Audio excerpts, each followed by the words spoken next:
Você já ouviu falar das novas profecias que estão circulando sobre os anos de 2025 e 2030? Estariam elas anunciando a volta de Jesus?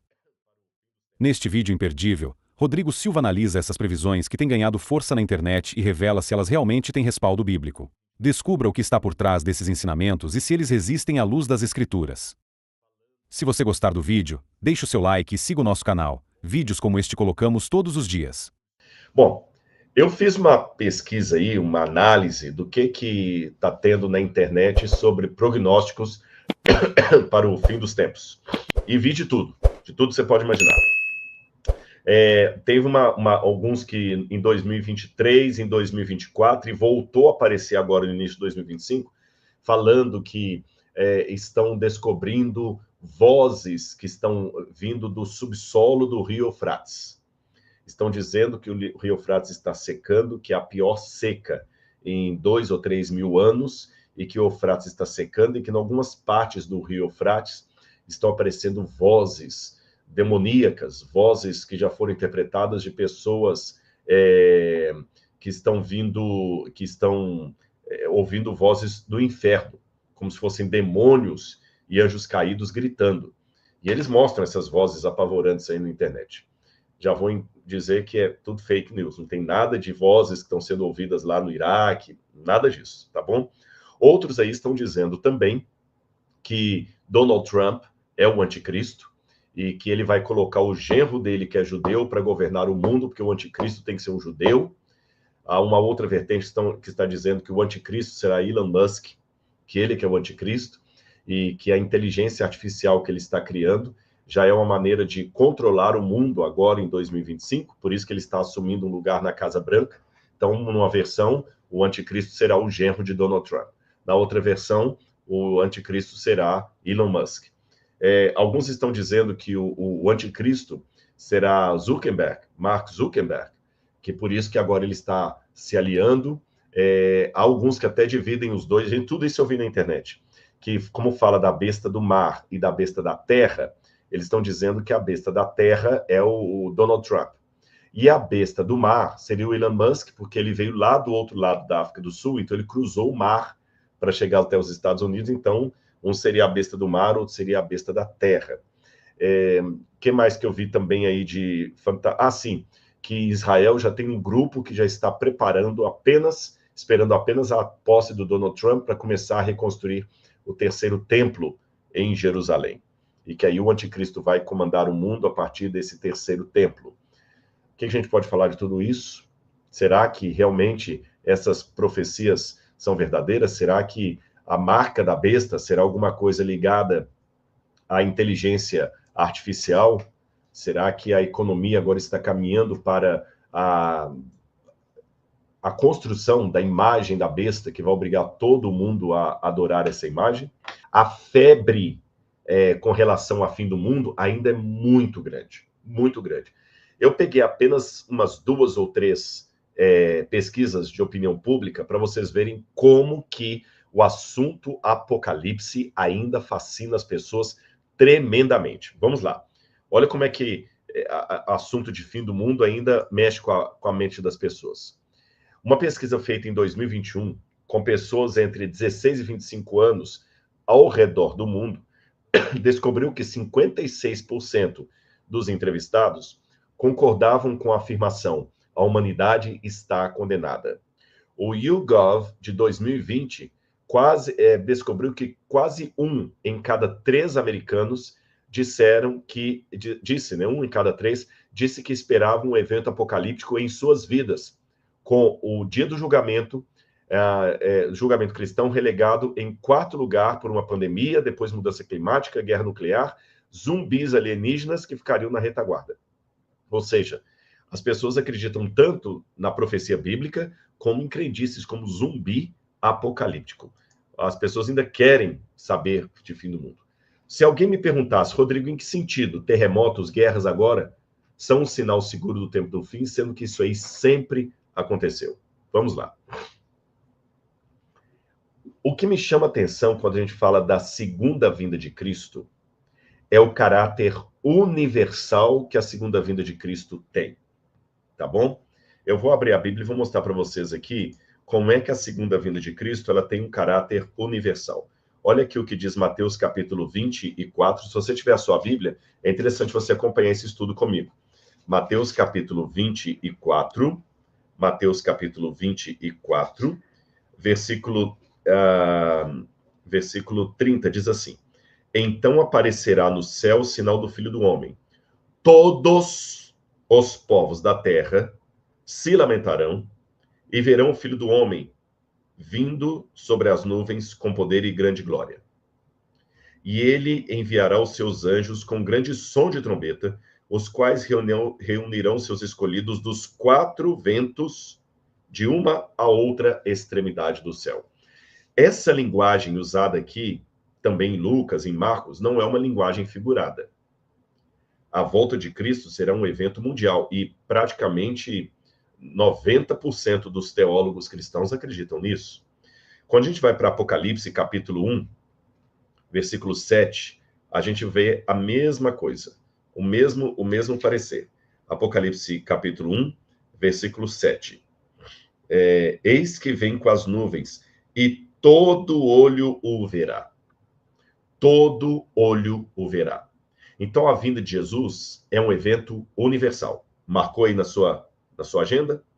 Só que a segunda vinda de Cristo, ela é antecipada por dois eventos igualmente universais. Sabe quais são? A pregação do Evangelho e o governo do Anticristo. Eu vou colocar isso num quadro para você. Olha aqui. Você tem a segunda vinda de Cristo, que é universal, e dois movimentos universais antecedem imediatamente a vinda de Cristo. A mensagem do Evangelho pregada a todo mundo e o governo do Anticristo também dominando todo o mundo. Esses dois eventos precisam acontecer imediatamente antes da volta de Jesus. E esses são dois claros sinais de que Jesus realmente está às portas. Quando o Evangelho realmente cobrir toda a terra e quando o Anticristo dominar triunfalmente sobre todo o mundo. Vamos lá, vamos ver isso na prática. Em primeiro lugar, quando a gente vai para Mateus capítulo 24, Mateus capítulo 24, verso 14, me chama a atenção que sempre que Jesus falou dos eventos finais, perdão, gente, eu falei que realmente hoje eu não estava muito bem. Eu espero que o conteúdo sobreponha aqui as tosses, tá bem? Mateus 24, quando Jesus fala de várias coisas que iriam acontecer no mundo antes da sua vinda, por exemplo, ele fala de guerras, rumores de guerras, ele disse assim, olha, verso 4, tenham cuidado para que ninguém os engane, porque muitos virão em meu nome dizendo, eu sou o Cristo, e enganarão a muitos, ou seja, haverá muitas falsas vindas de Cristo ao longo da história. E vocês ouvirão falar de guerras e rumores de guerras. Fiquem atentos e não se assustem, porque é necessário que isso aconteça, mas ainda não é o fim. Mas ainda não é o fim. Mas quando ele vai para o verso 14, ele muda o tom. Ele fala, e será pregado esse evangelho do reino a todo mundo em testemunho a todas as nações, então virá o fim. Então a pregação do evangelho no mundo não é algo apenas assim que então será o começo das dores, não. Então o mundo vai ser alertado. Somado a isso aqui, porque sabe, a gente não pode ficar preso a apenas um versículo da Bíblia. Você tem que um ensino bíblico para ser de fato um ensino cristão, ele tem que encontrar eco em várias passagens da Bíblia, não apenas num versículo isolado. Quando a gente vai para Apocalipse capítulo 14, que fala das últimas advertências do mundo, diz assim, Apocalipse 14, verso 6. Vi outro anjo voando pelo meio do céu, tendo um evangelho eterno para pregar aos que habitam sobre a terra, a cada nação, tribo, língua e povo, dizendo, temam a Deus e deem glória a ele, pois é chegada a hora que ele vai julgar. E adorem aquele que fez o céu, a terra, o mar e as fontes das águas. Ou seja, esse evangelho eterno também tem que ser pregado no mundo inteiro. Apocalipse, capítulo 10, quando fala também de um anjo com uma mensagem que João acha amarga, um livrinho na mão, diz assim, capítulo 10, versículo 1. Vi outro anjo forte descendo do céu envolto em nuvem, com o arco-íris por cima da cabeça. O rosto dele era como o sol e as pernas como colunas de fogo. O anjo tinha na mão um livrinho aberto. Pôs o pé direito sobre o mar e o pé esquerdo sobre a terra. E gritou como um forte leão, como ruge. Eu vi uma tese doutoral defendida na Universidade Andrews, onde eu estudei lá nos Estados Unidos, que era sobre esse binômio, mar e terra, usados no Apocalipse, em outras passagens da Bíblia, na literatura extra-bíblica. E a conclusão que o autor chegou nessa tese doutoral é que sempre que usa a expressão céu e terra, mar e terra, é uma expressão de universalidade. Universalidade.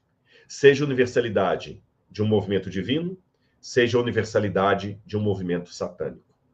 Aí agora que eu falei universalidade de um movimento satânico, vamos ao movimento satânico. Se aquele anjo com o evangelho eterno, ele tem um pé na terra e outro no mar, Apocalipse 13 fala de uma besta que surge do mar e outra que surge da terra. Então é um movimento universal. Uma besta do mar e uma besta da terra. Mar e terra. Quando a gente vai para Apocalipse capítulo 13, diz assim também: e toda a terra se maravilhou seguindo a besta. Eu li o verso 3. E adoraram o dragão porque deu sua autoridade à besta. Também adoraram a besta, dizendo: quem é semelhante à besta? Quem pode lutar contra ela? Capítulo 13, verso 7. Foi-lhe permitido também que fizesse guerra contra os santos e os vencesse. Foi-lhe dada ainda autoridade sobre cada tribo, povo, língua e nação. E ela será adorada por todos os que habitam sobre a terra, aqueles que desde a fundação do mundo não tiveram seus nomes escritos no livro da vida do Cordeiro. Quando fala da segunda besta, Apocalipse 13, versículo 12 diz: ela exerce a autoridade da primeira besta na sua presença e faz com que a terra e os seus habitantes adorem a primeira besta, cuja ferida mortal foi curada. Verso 14: seduz aqueles que habitam sobre a terra. E finalmente, verso 16: a todos os pequenos, os grandes, os ricos, os pobres, os livres, os escravos, faz com que lhe seja dada certa marca na mão direita ou na testa. Perceberam?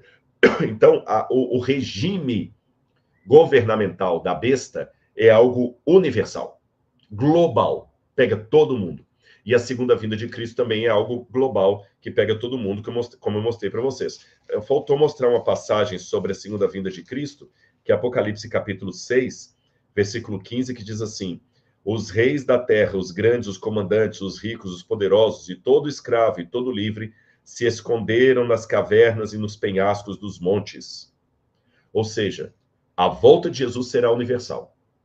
E antecedendo a volta de Jesus, eu tenho uma mensagem universal, uma mensagem global e um governo global do anticristo. Olha mais um detalhe curioso. Quando a gente vai olhar a besta do Apocalipse, é assim que ela se parece. Olha. Estão vendo esse desenho aí de inteligência artificial? Esse desenho foi feito com base na descrição da besta que aparece em Apocalipse capítulo 13. Eu vou ler aqui a descrição e você vai acompanhando com o desenho se não é exatamente isso aí que é a besta do Apocalipse 13. Aqui diz, na minha Bíblia, só um segundo, Apocalipse capítulo 13, vi emergir do mar uma besta que tinha 10 chifres e 7 cabeças, e sobre os chifres 10 diademas, e sobre as cabeças nomes de blasfêmia. Então você tem aí, olha, uma besta que tinha 7 cabeças, pode contar aí, olha, ela sobe do mar. A palavra besta, therion, em grego, significa um animal selvagem que você pode montar nele. É um animal de montaria. Tá bom? A besta é um animal de montaria. Tanto é que o pessoal chama besta, a mula é chamada de besta. É um animal de montaria selvagem, feroz, therion em grego, com 7 cabeças, sendo que uma das cabeças tem 10 chifres. E também ela tem 10 diademas, ou seja, 10 coroas. A besta que vi era semelhante ao leopardo. Tá vendo o corpo dela aí parecido com o leopardo? Com pés como de urso. Tá vendo? É um leopardo com pés de urso. Boca de leão. E o dragão deu à besta o seu poder, o seu trono e grande autoridade. Por que a besta tem esses sinais? Depois você vai com calma ler Daniel capítulo 7. Daniel capítulo 7 fala de 4 poderes que dominariam o mundo. 4 poderes. E Daniel vê esses 4 poderes que iam dominar o mundo até a vinda de Cristo como forma de animais. E sabe quais são esses animais? Eu vou mostrar para você aqui num desenho. Daniel capítulo 7 fala que o primeiro animal é como um leão com asas de águia. O segundo animal como um urso. O terceiro como um leopardo. E o último, um animal terrível e espantoso com 10 chifres na cabeça.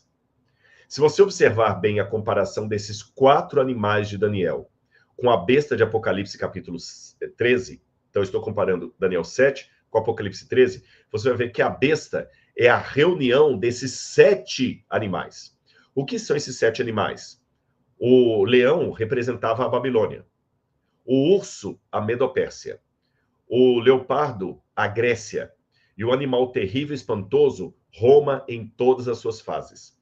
Então, a besta do Apocalipse é a reunião de todos esses reinos anteriores que eram, a uma, inimigos do povo de Deus. Então, eu posso dizer, para começo de conversa, que a profecia me mostra que a besta do Apocalipse é um reino. Então, exclui aquele negócio da besta do Apocalipse ser a ONU, exclui aquele negócio da besta do Apocalipse ser computador, que a besta do Apocalipse é o chip, que a besta do Apocalipse é o celular. A besta do Apocalipse é um reino. Porque em profecias apocalípticas, sempre um animal feroz é um símbolo de um reino. Uma das coisas que vai facilitar você entender o Apocalipse é você descobrir quais são os códigos que a literatura apocalíptica usa. O anticristo é um reino, tá certo? É um reino que é uma soma, uma mistura de todos os reinos anteriores que foram inimigos do povo de Deus.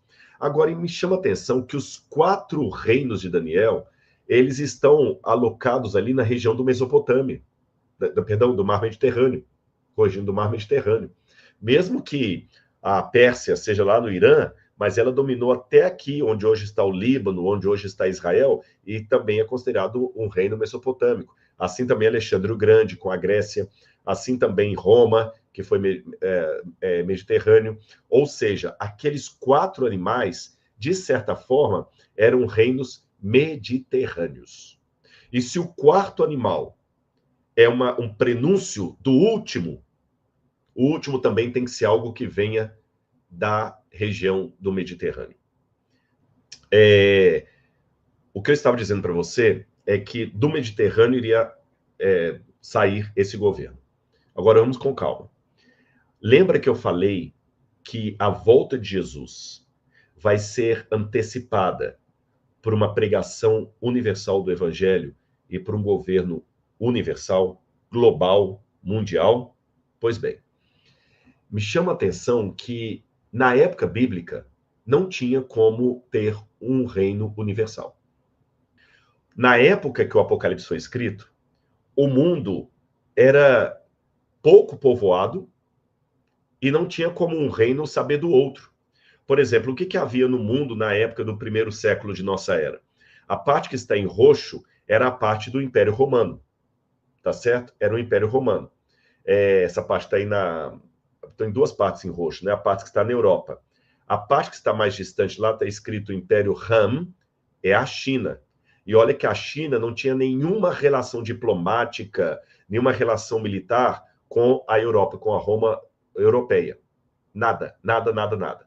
Aqui na América do Sul, você tinha o povo Nazca, você tinha o povo Inca, você tinha o povo Azteca lá no Egito, você tinha o povo Maia ali na Europa, na América Central, e tanto os maias, astecas, incas, Nazca, esse povo não tinha relação nenhuma com o que estava acontecendo ali no Oriente Médio. Nem aqueles povos da África, que havia também vários povos da África também fortes. O povo Nagô, por exemplo, eles não tinham relação nenhuma. Então, nessa época, por mais que Paulo tenha feito o seu esforço para pregar o evangelho em todo mundo, o evangelho não atingiu o mundo inteiro naquela época. Nem o evangelho, nem nenhum poder militar. Ou seja, em outras palavras, a profecia apocalíptica não poderia ser para a época do apóstolo João. Com isso eu já descarto alguns que ficam interpretando, não, o anticristo era Nero. Era Nero, era Nero. Não era Nero. Em primeiro lugar, porque nós temos muitas evidências que eu não vou dar agora, que o Apocalipse não foi escrito na época de Nero, e sim na época de Domiciano. E ele coloca a besta como sendo um evento futuro ainda. Então não tem nada a ver com Nero, nem com nenhum imperador da época de João. Era uma coisa que ia acontecer distante. E outra, a profecia falava de um governo anticristão que ia dominar todo o mundo. Se Nero foi o anticristo, então a Bíblia mentiu, porque aqui a Bíblia fala que a marca da besta ia ser dada a todos os povos da terra, e a marca da besta não tinha como atingir os incas maias e astecas, que nem sabiam o que era Roma. Porém, essa noção de globalidade, ela começou a mudar a partir do século XVI de nossa era, na época das grandes navegações. Nas grandes navegações, pela primeira vez na história, as Américas, com todos os impérios que havia reinos enormes nas Américas, tiveram contato com a Europa, especialmente Portugal e Espanha. Então aqui você tem a parte em verde, são as navegações portuguesas, a parte em laranja, as navegações espanholas. Perdão, ao contrário. A parte em verde, as navegações espanholas, em laranja, as navegações portuguesas. A partir daí, começou-se a desenhar um cenário global. A China agora começa a ter mais contato com o Ocidente, aí começam as viagens a navio, as pessoas começam a espalhar pelo mundo, e a Europa, de onde ia partir toda a hegemonia do anticristo, porque o quarto animal de Daniel termina na Europa, em Roma, a Europa se achava a senhora do mundo que estava sendo descoberto. Tanto é que o mundo era dividido entre velho mundo, a Europa, e novo mundo, as Américas. Olha esse desenho de 1630, como é que a Europa era desenhada como uma grande senhora soberana do mundo. A cabeça dela aqui tem a coroa, representando a Espanha e Portugal. Vamos mais. Depois, em 1914, olha como é que o mundo estava. Olha como é que o mundo agora, especialmente a África, era constituído de colônias europeias. A África estava toda na mão da Europa. Olha como é que o mundo agora está interligado. Tudo agora estava interligado e sempre a partir da Europa. Então, a partir de hoje, duas coisas que eu quero colocar. Primeiro, a partir da pandemia, nós temos o primeiro evento literalmente mundial desde o dilúvio. Vocês estão acompanhando o meu raciocínio? Então, desde do século XVI, estão construindo um cenário mundial para o globalismo. Mas agora, com a pandemia, o globalismo mostrou que realmente ele já chegou. Ele não é mais um anúncio. O globalismo agora não é mais um ensaio. Agora ele chegou. E, em segundo lugar, a partir da pandemia, todos os riscos que nós temos são em escala mundial. Por quê? Hoje, as pessoas viajam muito mais de avião para cima e para baixo. Hoje, um vírus letal numa ponte aérea aí, ele pega o mundo rapidinho. E só para vocês terem uma noção, houve então a Revolução Industrial, o colonialismo, como eu falei, as migrações em massa. E hoje nós temos os agentes de globalização. São vários agentes. A economia pede uma globalização. O comércio, as indústrias pedem a globalização. E uma globalização que agora isso sim está dando medo em muito analista com relação aos anos, a próxima década, até 2030, não, próxima década não, até o próximo quinquênio, até os próximos 5 anos. Como há vários teóricos, gente, e eu não vou apresentá-los todos para vocês aqui, deixe-me apenas dizer que essa aqui é uma área que eu, como não sou economista nem analista político, eu fui me valer daqueles que são. E há vários teóricos, mas para não ficar cansativo para vocês apresentar um monte de bibliografia aqui, eu vou apresentar apenas um ou outro. E um deles muito respeitado é o Niles, tá bom? Joseph Nye. Joseph Nye, não, Niles é outro. É o Joseph Nye. Ele, inclusive, participou do governo americano, é um camarada, assim, respeitadíssimo, e ele escreveu vários livros, artigos indexados, e um livro dele que está traduzido para o português, por isso que eu estou fazendo propaganda para vocês, é O Futuro do Poder. Esses analistas, eles fazem uma ideia, assim, de prognóstico. Eles não são profetas de Deus. Às vezes, alguns desses analistas acertam. Por exemplo, houve economistas que calcularam com precisão a queda do problema imobiliário que teve na Flórida. Há pessoas que antecipam, às vezes com 10 anos de antecedência, o que vai acontecer, eles acertam. Eles trabalham com prognósticos. E o Joseph Nye, ele fala que o mundo hoje tem que ser globalizado. Não tem como. Só que nós temos um problema. O mundo não aceita mais um governo mundial. Porque o nacionalismo está imperando aí, cada um tem um nacionalismo. O mundo não aceita um governo mundial. Mas o mundo tem que ser unido mundialmente. Então, começou a se falar de governança mundial. Esse livro dele, O Poder do Futuro, ele fala disso aí, governança mundial. E ele fala que essa governança, ela passa por 3 aspectos, ou 3 dimensões. Primeiro, você tem a governança de um acordo global. O que é o acordo global? Bom, quando teve a pandemia, os países entraram num acordo global imediato para ver, olha, todo mundo tem que usar máscara, distanciamento, aeroportos fechados, etc. Foi um acordo global ali. Em segundo lugar, a segunda dimensão, é quando você tem um regime global. Esse regime já é um arranjo mais, assim, especial. Por exemplo, mudanças climáticas. Aí você tem o Acordo de Quioto, que os países subscrevem, tá certo? Por exemplo, quando você tem o Atlântico Norte, países que se reúnem para poder barrar terrorismo, essa é a segunda parte. E, em terceiro lugar, agências internacionais, como a ONU, a Unesco, etc. Só que tem um problema depois desse livro, é que hoje esses 3 elementos, acordo global, regime global e agências internacionais, não dão mais conta das necessidades globais que estão acontecendo, especialmente em relação à economia.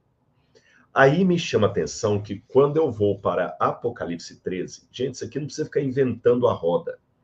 Apocalipse 13 é muito claro em dizer que a hegemonia do Apocalipse da besta tem a ver com a economia mundial. Porque olha o que diz aqui. A todos os pequenos e grandes, ricos e pobres, livres e escravos, faz com que lhe seja dada certa marca na mão direita ou na testa, para que ninguém possa comprar ou vender, senão aquele que tem a marca da besta ou o número do seu nome. E ainda fala, aquele que tem sabedoria e que tem entendimento, aqui está a sabedoria, aquele que tem entendimento, calcule o número da besta. Então é algoritmo, é número, é comércio. Então você fala que a besta agora é comércio. Tem 2 coisas que marcam o Apocalipse capítulo 13. Primeira delas, adoração a Deus, a adoração verdadeira. Pode olhar que Apocalipse 13 toda fala de adoração a Deus. Segunda, fidelidade aos mandamentos de Deus. O Apocalipse 12 fala que o dragão ficou irado contra a mulher e foi fazer guerra contra aqueles que guardam os mandamentos de Deus e a fé em Jesus. Apocalipse 14 fala, aqui está a perseverança dos santos, os que guardam os mandamentos de Deus e a fé em Jesus. Apocalipse 13, que está entre essas 2 passagens, mostram a besta transgredindo todos os mandamentos de Deus. Ela manda matar, ela manda adulterar, ela manda idolatrar, ela blasfema do nome de Deus, pega todos os mandamentos e a besta vai descumprindo um por um. E ela manda adorar a ela. Parece até com aquela imagem de Nabucodonosor, lá do livro de Daniel. Então, é adoração a Deus, fidelidade a Deus e economia. Aí, quando a gente vai para o que as pessoas que não são teólogos, que não tem nada a ver com a Bíblia, estão dizendo, eles estão notando que o mundo, que o que vai exigir do mundo, para longe de qualquer motivo, uma governança global é a economia. Há outras motivações. Controle das redes sociais, quando o governo fala que, olha, vamos controlar as redes sociais, que muita gente se sente assustado, esse discurso não é do ministro Alexandre de Moraes isolado. Há uma tendência mundial de controle das redes. É que eles ficam equacionando a liberdade de expressão com o controle das redes, mas a rede mundial ela é perigosa. Você pode colocar numa rede mundial desde ações erradas com crianças, eu não vou falar a palavra aqui, mas você sabe o que eu estou querendo dizer, até um segredo militar de um país. Então, existe um perigo das redes sociais, existe um perigo da inteligência artificial. E o Yuval Harari, que escreveu o livro Lições para o Século XXI, ele fala que a inteligência artificial criará uma geração de inúteis. Por quê? Esses dias eu estava conversando com um advogado que falou comigo no meu escritório, foi agora, semana passada, nós demitimos 2 funcionários e substituímos por inteligência artificial. Já está acontecendo aqui, em Engenheiro Coelho, num escritório de advocacia. Ele falou comigo, já admitimos 2 para substituir por inteligência artificial. E a inteligência artificial vai substituir muita gente. Hoje estão dizendo que muitas profissões vão acabar, desaparecer. Daqui a pouquinho, quando o carro do Elon Musk ficar mais popular, aquele carro que é autocontrolado, não haverá mais a profissão de Uber, nem de táxi. E antes eles projetavam que essas mudanças mais radicais seriam em 2050. Depois desceram para 2035. Agora já estão alguns falando em 2030, daqui a 5 anos.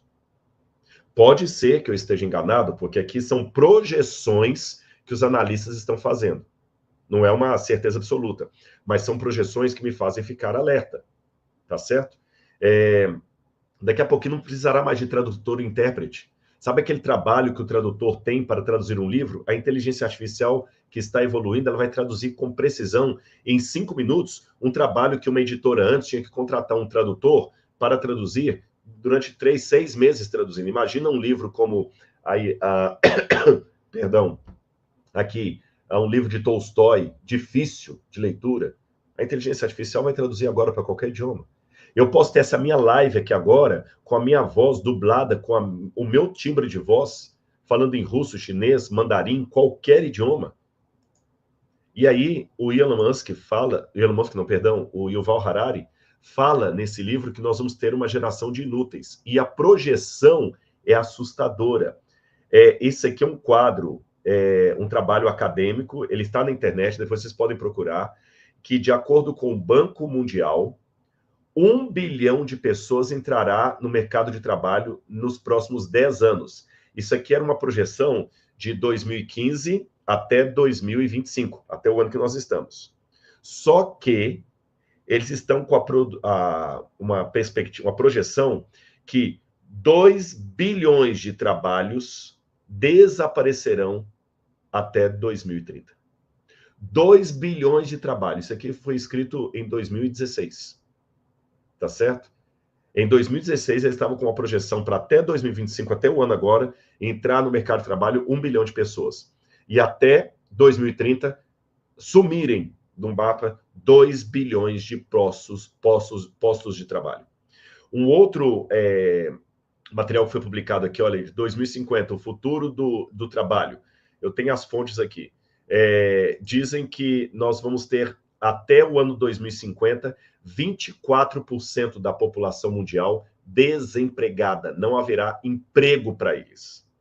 Não haverá emprego para eles.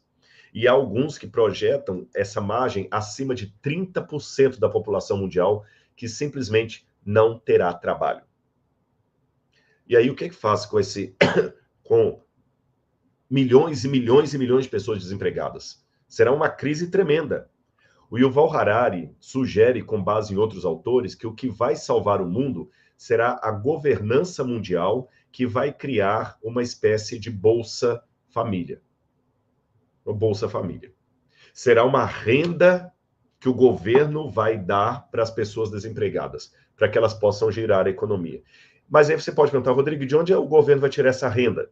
Aí eu vou mostrar para você uma coisa que está muito em voga no Brasil agora, e você pensa que é coisa da cabeça do ministro Haddad, mas não é. Não estou defendendo o ministro Haddad, nem estou condenando. Quero deixar bem claro.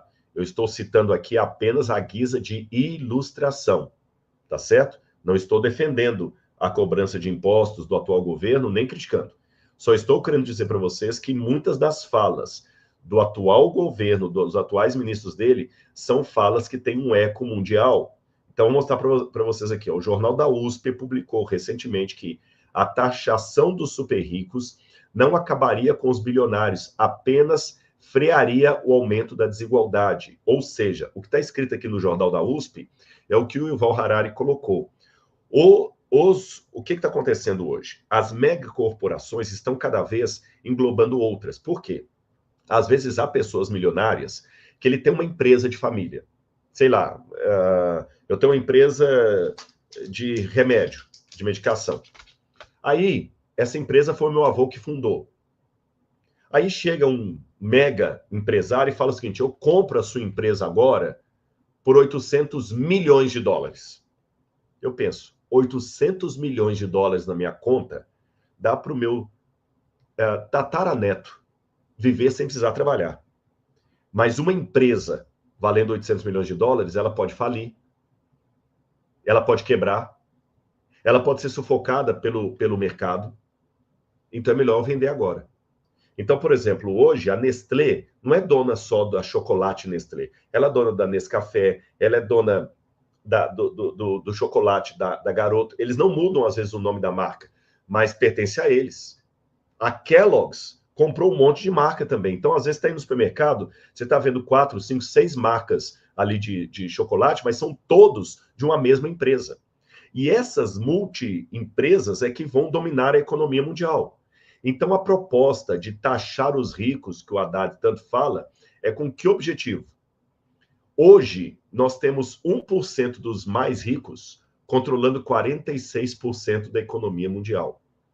Então, com o futuro, onde a maior parte das pessoas não poderão trabalhar, o que os governos querem fazer? Repito, não estou aqui defendendo nem acusando, estou apenas descrevendo para vocês. Se 62% das pessoas realmente ricas têm uma fortuna que equivale a 3,5 bilhões de pessoas, é o equivalente ao PIB de 3,5 bilhões de pessoas produzindo riqueza, eu posso taxar essas pessoas em até 70%, que elas vão continuar multibilionárias. E isso não é coisa de terceiro mundo, não. Isso está acontecendo também nos Estados Unidos. Olha aqui, por exemplo. As 3 pessoas mais ricas dos Estados Unidos têm uma riqueza equivalente à metade de toda a população americana junta. Ou seja, se você pegar 50% dos norte-americanos, a riqueza que eles produzem equivale ao equivalente da riqueza de apenas 3 pessoas mais ricas dos Estados Unidos. Então, o que está acontecendo? O dinheiro não está na mão dos governos. O dinheiro está na mão das megacorporações. Por que o Donald Trump, que é o investidor, pediu o Elon Musk para integrar o governo dele? Ele não é burro. Ele não é burro. E o Elon Musk também não é burro. Então você domina a tecnologia, você domina o monopólio do mundo, não tem como você ser quebrado, mas você ajuda o mundo a não quebrar. Agora, como é que o pessoal vai fazer para todo esse dinheiro estar controlado? Eu vou falar para vocês uma coisa que eu me perguntava quando eu estudava Apocalipse há muito tempo atrás. Como é que não vai poder comprar nem vender quem tiver a marca da besta? Eu fazia essa pergunta. Porque imagina, é só guardar dinheiro num cofre escondido, eu vou lá, quem não vai aceitar dinheiro? Se o pessoal aceita dinheiro de traficante, aceita dinheiro de suborno, aceita dinheiro sujo, tem lavagem de dinheiro, eles vão aceitar o meu dinheiro. Só que agora, lavagem de dinheiro vivo, vai desaparecer. Você sabe que não existe mais a ideia de moeda fiduciária. O que é moeda fiduciária? Quando você tinha um montante de dinheiro e um montante de ouro no cofre do Tesouro Nacional. Hoje, o valor da moeda não é mais pelo tanto de ouro que o governo tem, não é mais moeda fiduciária. Agora, a moeda está cada vez mais virtual. O Trump lançou uma moeda virtual dele antes de assumir a presidência, e a moeda dele foi lá em cima. Tudo na base da especulação. E aí, vou mostrar para vocês uma coisa que eu escrevi, para quem pensa que eu estou inventando coisinhas. Esse livro aqui, A Eternidade Começa Aqui, foi o livro de religião usado na rede educacional adventista. Eu escrevi esse livro em 1998, tá bom? E em 1998, eu já falava nesse livro que no futuro, e eu falava isso com base em quê? Na minha cabeça? Não, porque eu já pesquisava naquela época.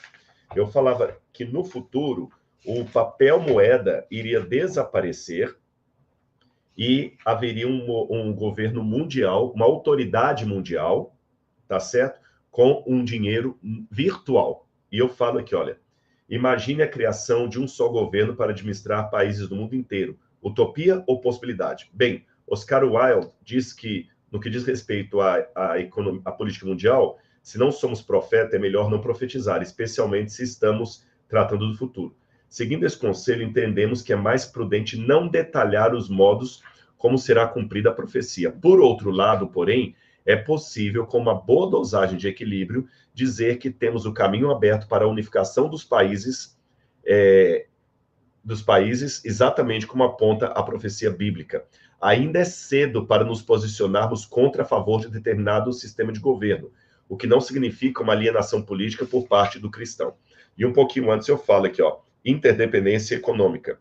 No mundo globalizado, todos ficam vulneráveis à informática e ao ritmo das bolsas de valores. Atualmente é negociado 1,4 trilhão de dólares em ações no mundo. Aqui, em um determinado momento, eu falo que o mundo vai governar a partir da criação de um sistema financeiro único e de uma moeda que não seja mais em papel moeda. Eu não sou profeta nem filho de profeta, mas estudando a Bíblia e vendo material indexado, então quando vem aquela pessoa lá me atacar, Rodrigo falando baboseira, bom, minha baboseira é baseada em artigos de analistas que não são crentes, muitos deles são ateus. Eu analiso esses artigos, vejo o que a Bíblia está falando, faço a exegese, com solidez eu posso chegar a alguma ideia do que vai acontecer. E aí eu não preciso mais multiplicar o que vocês têm ouvido por aí. Não é sensacionalismo, não é teoria da conspiração. Mesmo pessoas que entendem de economia estão falando isso aí. Ou seja, a Previdência vai quebrar. Não é só do Brasil, não, do mundo inteiro. Ela não aguenta mais.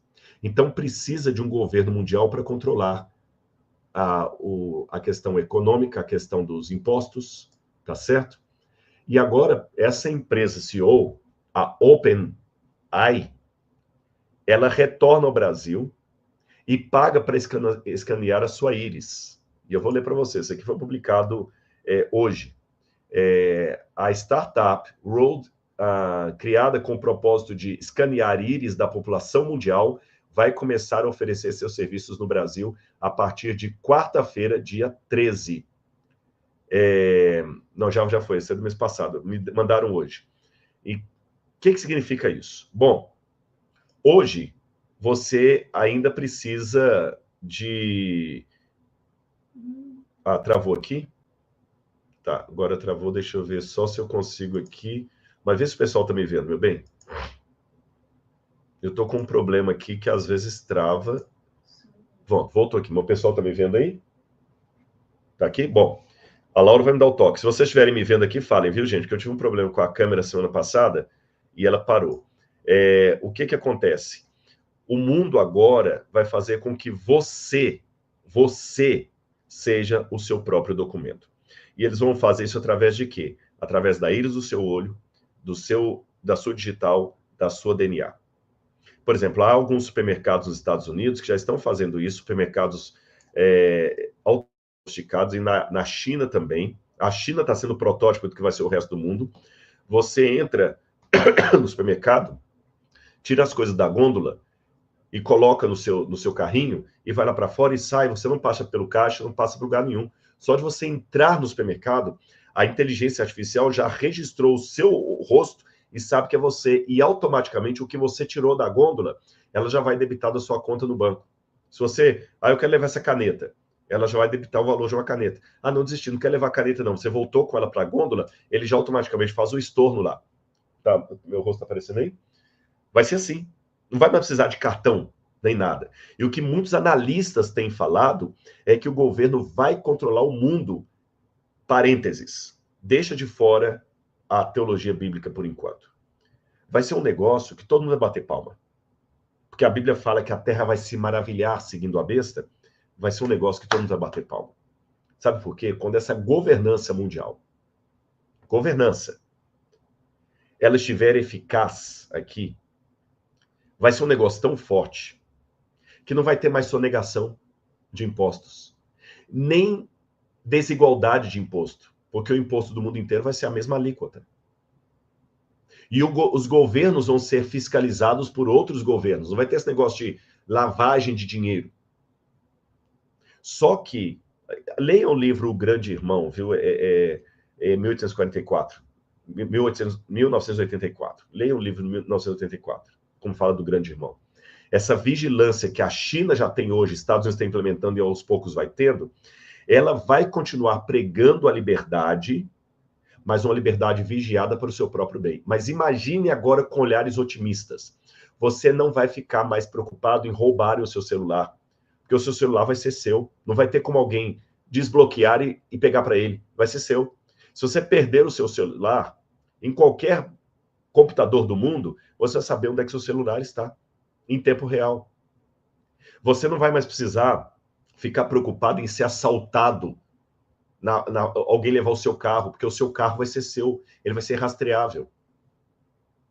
Ou seja, o governo vai cercear a sua liberdade para lhe dar liberdade. Você não vai mais precisar sair com medo nas ruas de São Paulo de ser assaltado, porque não tem como. Não tem como um bandido pegar o seu carro e levar para vender no outro país, aqui atravessar a fronteira e vender no Paraguai, ou num desmanche aí, em alguma periferia. Não vai ter isso. Porque ele vai saber onde o seu carro está em tempo real. Você não vai mais precisar ficar preocupado. Onde é que eu botei o cartão de crédito? Você vai lá, você é o seu cartão de crédito. Não tem como alguém matar você e colocar o seu olho lá na fechadura para entrar. Não existe isso. Isso é filme do Schwarzenegger.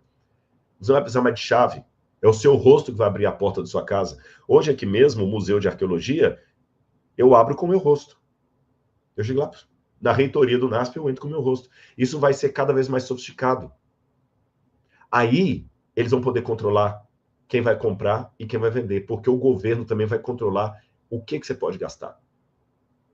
Não vai mais poder, igual nós temos o problema hoje, muita gente gastando dinheiro do Bolsa Família em jogo de tigrinho. Não vai ter mais isso, não. O seu crédito vai ser proibido para isso aqui. Quem vai autorizar ou travar o seu crédito é o governo. Não tem como ninguém quebrar mais. Sabe essas pessoas que gastam mais do que ganham? Não vai ter isso. O governo vai te ajudar a equilibrar suas contas. E o mundo vai ser um paraíso econômico. Quem se levantar contra esse sistema, certamente vai ser perseguido. Aí, eu termino a minha palestra dizendo, vai dar uma marca na testa ou na mão. Aí muita gente fica especulando, o que é o chip? No passado o pessoal dizia que era o código de barras, depois é o chip. O chip já nem está mais em voga. Esses dias alguém falou, olha, é o celular, porque a testa, a testa e a mão, o celular. Quem é canhoto que pega o celular com a mão esquerda, então? Não tem nada de celular. Sabe o que é a marca na fronte ou na mão? Vou revelar para vocês agora. Eu espero que possa ser adicionado ao palco. Já viram essa foto aqui? Isso aqui é um menino judeu. E ele está com um objeto na testa e na mão. Aqui na mão esquerda, no caso. O que é esse objeto que ele está na mão e na testa? O que é esse objeto? Esse objeto aqui é um tefilim. O que é um tefilim? Vou mostrar para vocês o que é o tefilim. Olha o que você tem aqui na Bíblia.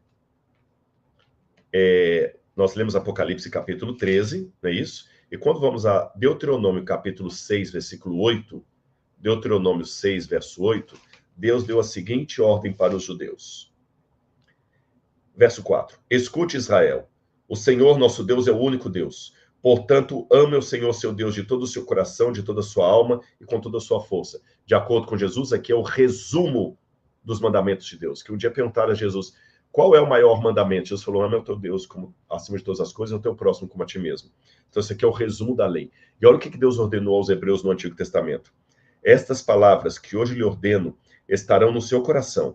Você as inculcará a seus filhos, e delas falarás quando estiver sentado em sua casa, andando pelo caminho, ao deitar ou levantar-se. Também deve amarrá-las como sinal na sua mão e serão por frontal entre os olhos. A lei de Deus deveria estar como um sinal na mão e frontal entre os olhos. Por isso que você vê o judeu religioso hoje usando o resumo da lei, frontal entre os olhos, a caixinha que está aqui em cima na testa e na mão. E no Apocalipse, o que o anticristo mais faz é uma paródia de Cristo. Ele imita Cristo para enganar. Ele é uma bolsa cara da Louis Vuitton vendida na 25 de março. Parece muito com a verdadeira, mas é falsa. Parece demais com a verdadeira, mas não é a verdadeira. E se você olhar em todo o Apocalipse, o anticristo sempre imita Cristo para enganar, como a bolsa falsa da 25 de março. Jesus é o Cordeiro de Deus que está sentado no trono de Deus Pai. Apocalipse capítulo 5. O anticristo parece cordeiro, mas fala como dragão. A segunda besta parece um cordeiro e se assenta no trono de Satanás. Olha, Jesus é um cordeiro que se assenta no trono de Deus Pai. O anticristo é um cordeiro que se assenta no trono de Satanás. Apocalipse capítulo 13. Jesus é um cordeiro degolado que estava vivo, que Apocalipse capítulo 5 fala. O cordeiro, Jesus, ele estava com a marca da degola, mas estava vivo no trono de Deus. Apocalipse capítulo 13 fala da besta que tem uma das cabeças ferida de morte, mas ela também está viva, sentada no trono do dragão. Você está vendo as semelhanças? O cordeiro, Jesus é o cordeiro, a besta parece o cordeiro. Jesus se assenta no trono de Deus Pai, a besta se assenta no trono do dragão. Jesus tem uma marca de degola, a besta tem uma das cabeças feridas de morte. Jesus está vivo apesar da degola, a besta sobrevive à marca de morte. Está tudo no Apocalipse. Jesus sela na sua testa os 144 mil que ficarão fiéis a Deus na época do anticristo. E o anticristo sela nas testas com o sinal da besta. Então, meus irmãos, o conselho que eu dou para vocês agora no final dessa live é o seguinte: não entrem em sensacionalismo.